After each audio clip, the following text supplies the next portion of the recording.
당신이 찾던 무서운 이야기 고비의 TV.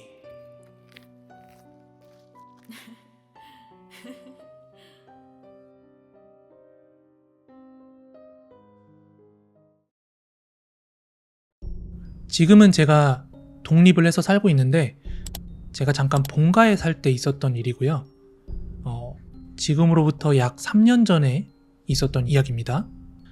저는 원래 어릴 적부터 제 닉네임에서 알 수 있듯이, 물론 이 이야기는 작가이기 때문에 만들어서 써낸 그런 이야기는 아니고, 아무튼 저는 어릴 적부터 꿈은 작가였어요. 그래서 작가가 되고자 길을 틀고 이제 첫 책을 냈어요. 이제 차기작을 써야 되는데 이게 책 쓰는 게 보통이 아니거든요. 그래서 신경이 굉장히 예민해져 있었을 무렵인데, 그 당시 이제 본가 살 때 저희 집 위층에 나이 드신 할머니 한 분이 살고 계셨거든요. 할머니 한 분이랑 가족은 없고 고양이를 한 마리 기르고 계셨어요. 근데 아무래도 노인분들이다 보니까 요즘 사람들 생활할 때 걷는 것도 조용히 해야 되고 그런 생활 에티켓이나 이런 거 다 알 텐데, 나이 드신 할머니라 그런지 그분 좀 이상한 습관이 있었거든요. 매일 밤 자정만 되면 막 쿵쿵거리면서 여기저기 돌아다니면서 청소기를 돌려요. 원래 그 늦은 시간에 이제 청소기 돌리거나 빨래 돌리면은 바로 밑에 집 올라와서 욕먹기 십상인데, 그래도 이제 너무 나이 드신 분이 살고 계시니까 안 그래도 대낮에는 많이 움직이지도 못하실 텐데, 적적한 삶 중에 그나마 움직이는 게 저거겠지 싶어가지고 그냥 이해하고 넘어갔어요. 그때는. 그러던 어느 날이었는데, 그 할머니 사시는 윗집 있잖아요. 거기서 쿵 하고 그냥 점프 뛰거나 발망치 소리가 아니라 무너지듯이 진짜 쿵 소리가 엄청 크게 났어요. 뭔 소리야? 이게 청소기 같은 거 쓰러뜨려서 나는 그런 소리 정도가 아니라 너무 크게 소리가 나가지고 좀 의식을 했죠, 그 소리를. 근데 그 소리가 나고 얼마 안 있어서 앰뷸런스가 왔어요. 저희 아파트 건물에. 그때 저는 이제 글을 쓰느라 정신이 없어가지고 그날 제가 자기 전에 이제 무슨 일이 있었냐고 어머니한테 여쭈었거든요. 그랬더니 어머니 하시는 말씀이 위층 할머니가 돌아가셨다는 거예요. 더 다른 말씀은 안 하시고 되게 짧게 그냥 윗집 할머니 돌아가셨대 이렇게 짧게 이야기를 끝내시고는 에휴, 엄마 잔다 이러고 방에 들어가셨어요. 그래서 저도 여기 위층 할머니가 연세가 좀 있으시니까 돌아가셔도 이상한 일은 아니겠구나라는 생각은 했어요. 단 하나 좀 마음이 아팠던 게 있다면은, 분명히 혼자 사시고 계셨으니까 혼자 계시다가 자식도 못 보고 그렇게 돌아가신 게 조금 안쓰러운 마음이 들었죠. 그리고 그 할머니가 돌아가시고 2달 뒤에 그 본가 위층에, 그 당시 제가 36살이었거든요. 근데 저랑 동갑내기의 신혼부부가 이사를 들어왔어요, 윗집에. 신혼부부였는데 이미 애가 셋이었고 또 시부모님까지 같이 들어왔어요. 완전 대가족이 들어왔는데, 와, 이게 밤에 할머니가 쿵쿵거리는 거랑은 차원이 다른 이제 층간소음에 시달리게 됐는데, 대낮에는 애들 뛰는 소리, 밤 되면은 이제 어른들 막 집에 들어오고 하는 시간이니까 막 발망치 소리 나는데 미쳐버리겠는 거예요. 이게 층간소음이라는 게 참 가해자랑 피해자 입장이 다른 거라서 층간소음 피해를 당해보신 분들은 아시겠지만, 이거 진짜 살인 충동이 괜히 드는 게 아니다 싶을 정도로 너무 심하거든요, 그 고통이.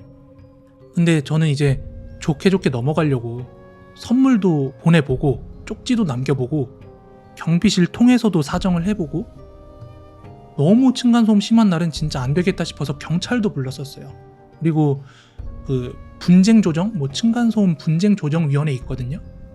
그런데 이제 통해서 신고도 해봤는데 개선이 안 되는 거예요. 나아질 기미가 안 보여요. 이제 부모님 세대들은 보통 주변에서 그러더라고요. 야, 니들 어릴 때도 그렇게 뛰었어. 그 아랫집들 오죽했겠니 이러면서 좋게 넘어가려고 하지만, 요즘 사람들 입장은 그게 아니잖아요.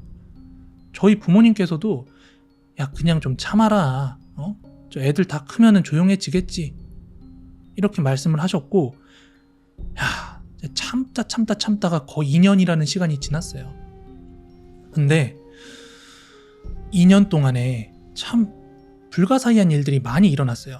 그거를 제가 겪었던 일들을 하나씩 이제 정리해서 말씀을 드려볼게요. 한 번은 이런 일이 있었어요. 너무 쿵쿵 소리가 많이 난다.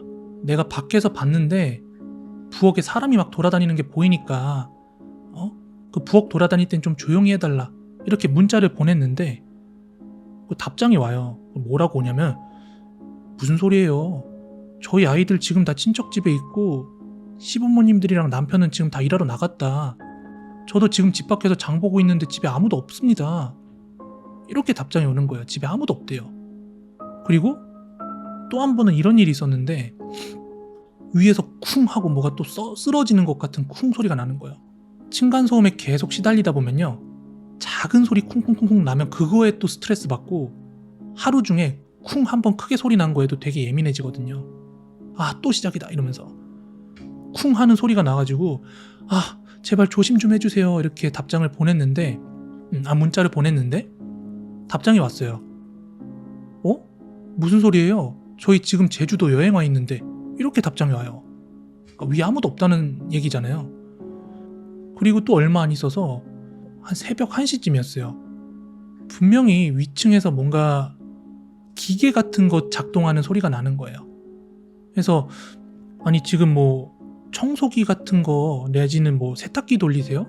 또 막 이상한 기계 돌리는 소리가 난다 했더니 저희 지금 제사가 있어서 시골에 와 있다 이러시는 거예요.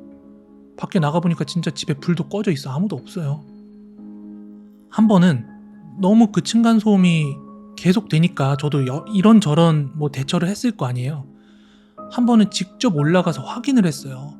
한번 문 두드리고 문 좀 열어주실 수 있으세요? 이러고 열어가지고 무슨 일이세요? 하고 문 열었을 때 이제 집안을 이렇게 봤어요. 근데 제 두 눈으로 본 건데 성인이 쿵쿵쿵쿵 뛰어도 뼈나 안 부러질 정도로 정말 두꺼운 매트를 집 전체에 깔아놓은 걸 제가 봤거든요. 아니 저런 데서는 정말 뛰어도 소리가 안 나겠다 싶은 생각이 저도 들더라고요. 문득 그거 보고 나니까 약간 미안한 마음도 들고. 근데 실제로 그 애기들 엄마 빼고는 아침 8시부터 다 일하러 나가고 또 소음 피해 주지 않겠다고 활동적인 애는 뭐 아빠나 할머니가 근처에 사는 친척집에 데려간다 출근할 때 그 말을 하는 거예요. 그래가지고 이게 도대체 뭔가 하는 계속 의심이 들었죠. 그러던 어느 날이었어요. 그날은 예를 들어서 이런 물건 떨어뜨려서 나는 소리라든지 그런 게 아니라 쿵쿵쿵쿵쿵쿵 하는 이거는 지금 누가 달리고 있다, 누가 뛴다라는 판단이 들 수밖에 없는 소리가 나가지고 전화를 걸었는데 집에 없대요, 본인들이. 근데 제가 이제 그런 소리가 날 때마다 집 밖에 가서 확인을 해요. 불이 켜져 있는지 안 켜져 있는지. 근데 검은 그림자가 막 돌아다니는 게 보이는 거예요. 창밖으로, 베란다 밖으로. 그래가지고 진짜 이제 스트레스를 받다가 미치기 일보 직전이었는데 그때 엄마가 조심스럽게 저를 이제 다그치면서 말씀을 하시는 거예요. 코비야, 잠깐만 일로 와봐. 왜요? 혹시 자꾸 그 쿵쿵 소리 나는 거 윗집 사람들이 아니라 그 할머니 아닐까? 그래서 제가 그랬어요. 아니 무슨 말이에요. 할머니 돌아가신 지 벌써 2년이나 지났는데.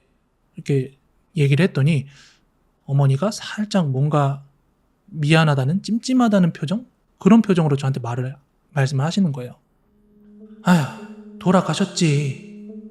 근데 뭐요? 할머니 자살하셨어. 네? 그러니까 처음에 그 앰뷸런스 와가지고 뭐 이런저런 사건이 있었던 날은 뭐 돌아가셨다라고만 얘기를 하셨고 그 전후 사정 같은 거는 들은 바가 없거든요. 그날에서 알게 된 거예요. 할머니가 왜 죽었는지. 근데 어머니의 말씀은 이러했어요. 할머니는 혼자 사셨는데 할머니도 예전에는 이제 할아버지가 같이 사셨을 거 아니에요.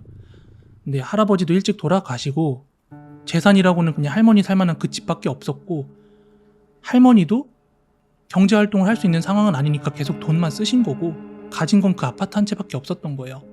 게다가 그 집값도 전혀 오르지 않는 그런 아파트였고. 그러니까 할머니 자식들이 오래전부터 그 할머니를 버리고 그냥 각자 도생을 했대요. 할머니 챙기고 그런 거 없이 물려받을 거 없으니까 알아서들 살자 하고 다들 할머니 안 챙기고 뭐 지들끼리 살았던 모양이에요. 그리고 할머니가 같이 살고 있던 고양이는 그 이웃에 살던 친구 할머니께서 그 적적할까봐 말동무하라고 그렇게 선물을 했던 거래요. 아기 고양이일 때부터. 그러니까 이제 자식도 자기 버렸지. 그렇다고 뭐 나이가 들어서 올해 뭐 중마고 같은 사람들 뭐 다 떠난 사람도 많고 왕래도 없고 벌이도 없지. 외롭지. 그러다 보니까 이제 할머니가 옷장 위에 옷장에 목을 매달고 스스로 숨을 거두신 거예요. 근데 이제 그 쿵 소리가 났던 게 왜 났던 거냐면은 할머니가 돌아가시고 나서 큰 장롱이 아니었나 봐요.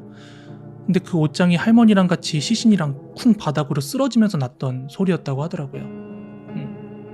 그 이야기를 듣고 나서 생각을 해보니까 아, 우리가 쿵쿵쿵쿵 소리를 들었던 게 이사 들어온 식구가 낸 게 아니라 할머니가 냈던 소리일 수도 있겠구나 하는 생각이 들더라고요. 그리고 그 윗집 사람들이 소리를 낸 게 아니라는 걸 알고 있는 지금도 윗집에 사람이 아무도 없을 때 계속 쿵쿵거리는 발소리가 난대요. 그리고 막 청소기 돌리는 기계 소리도 나고. 아, 지금 이 할머니가 아직도 성불을 하지 못하고 있는 건가 하는 생각이 들더라고요.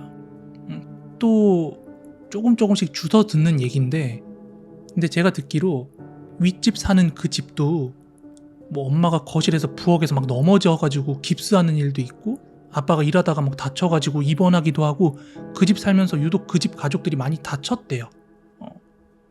지금도 소리가 나고 있고. 아직도 할머니가 그 집에 머물고 있는 걸까요?